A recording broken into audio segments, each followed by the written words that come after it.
The United States calls on President Daniel Ortega and the Nicaraguan government to immediately release presidential candidates Cristina Chamorro, Arturo Cruz, Felix Maradiaga, and Juan Sebastian Chamorro, as well as other civil society and opposition leaders who have been arrested over the past week in an increasing wave of repression.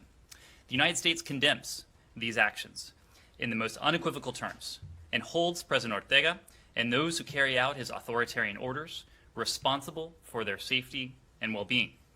The regime's repressive actions, including a number of arrests even last night, have sent independent journalists, activists, and student leaders into hiding for fear of reprisals.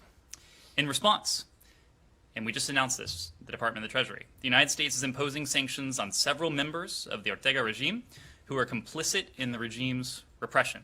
And that includes for its failure to implement the electoral reforms called for by the Organization of American States and the UN Human Rights Council.